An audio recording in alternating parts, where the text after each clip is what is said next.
Assalamualaikum warahmatullahi wabarakatuh.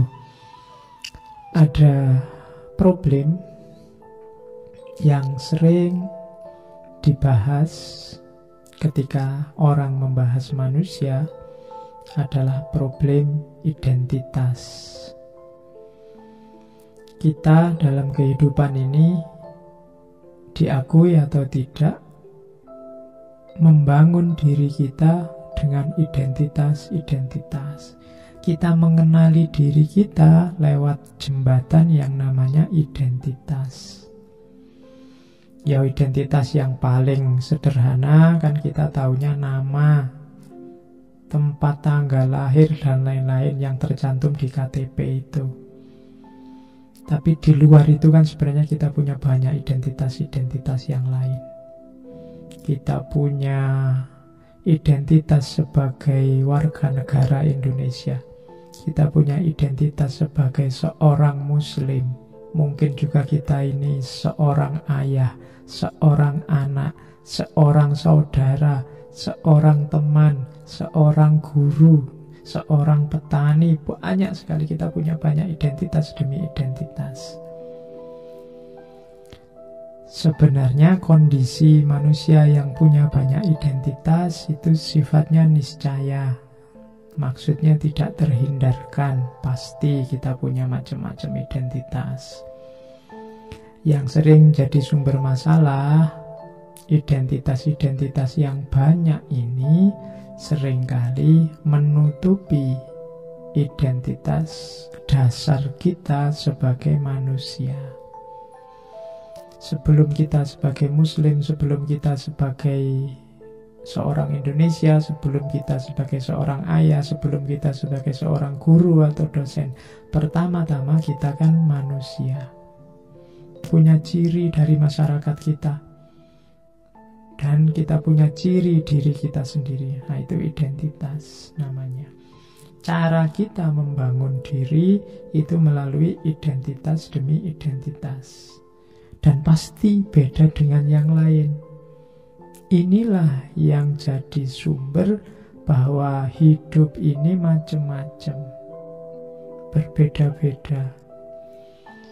Nah, teori bagus dari seorang psikolog namanya Carl Gustav Jung. Teori ini namanya Mandala of Identity.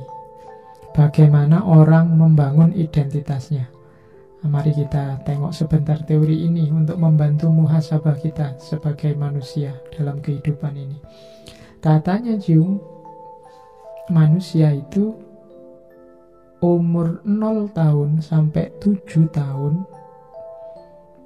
itu membangun identitasnya dengan cara ikut orang atau fase herois, pahlawan-pahlawan. Fase hero, kita niru, mengidolakan orang, hidup atau mati, nyata atau fiksi sebagai rujukan perilaku.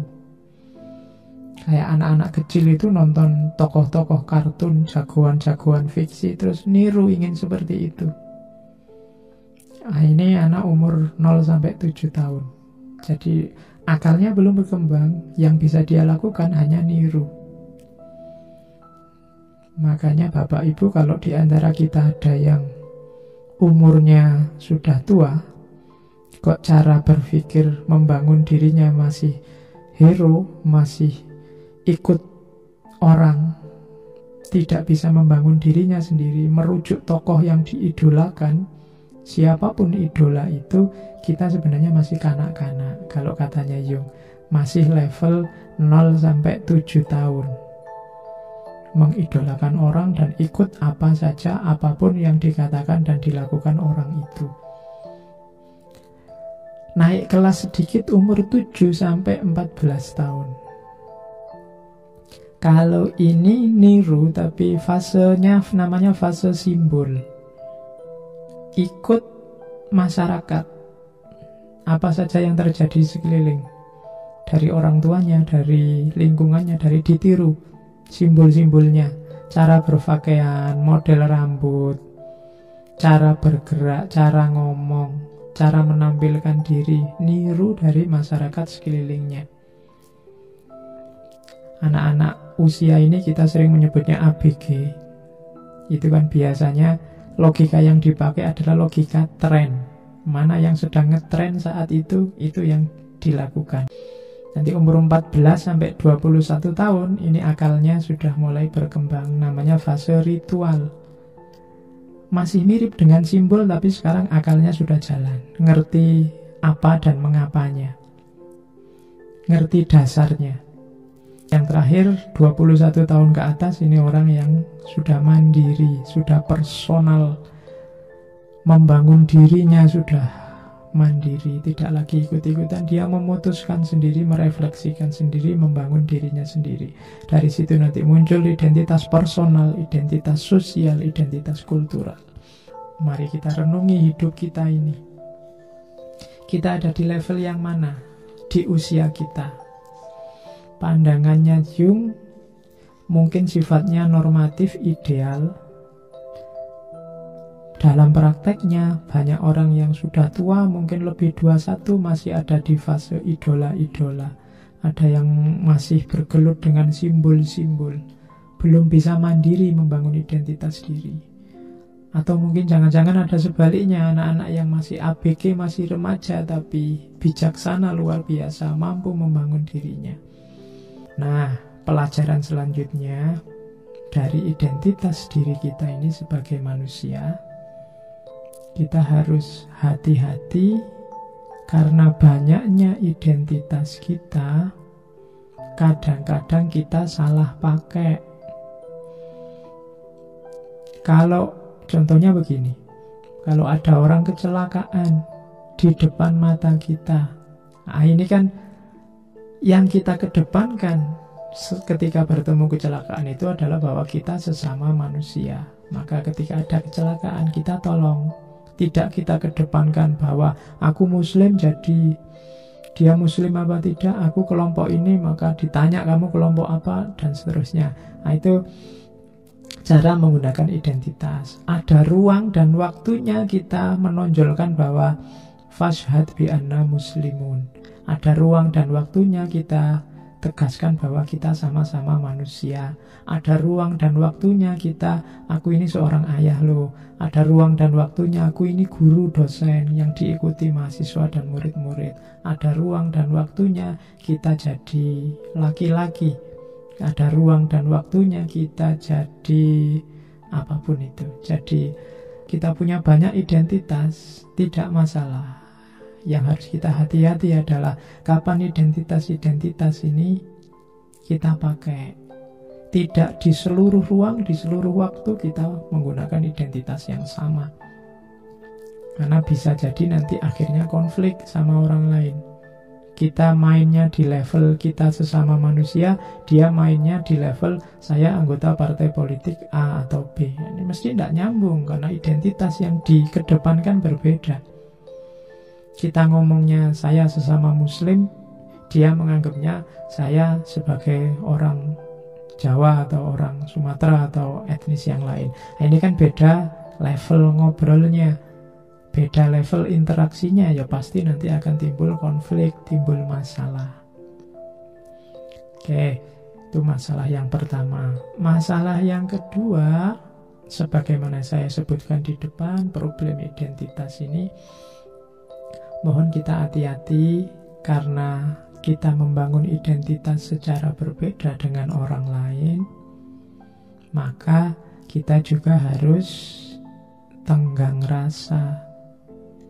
Orang lain punya dunianya sendiri, membangun identitas sesuai kehidupannya masing-masing. Hari ini banyak sekali konflik, banyak sekali masalah di level lokal, regional, nasional, bahkan internasional, karena orang berebut baiknya identitasnya masing-masing. Kalau secara sosial ada 4 hal yang harus kita hati-hati untuk tidak konflik yang muncul karena identitas yang beda-beda ini. Yang pertama, jangan kita prejudice. Prejudice itu kita tidak adil pada orang lain karena asosiasi kita tentang identitasnya. Misalnya, begitu ketemu orang dengan cara berpakaian apa, terus langsung kita klaim, orang ini mesti keras, orang ini mesti radikal. Atau lihat orang dengan gaya apa, orang ini mesti liberal, dan sebagainya. Itu namanya prejudice. Biasanya terus memunculkan konflik.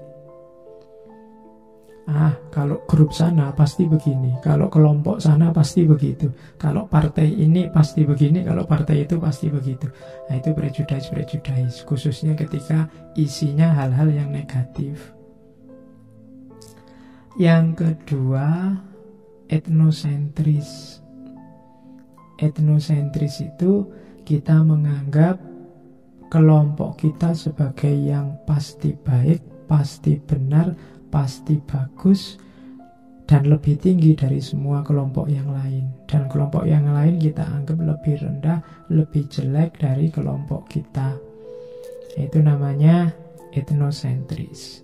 Yang ketiga, stereotype.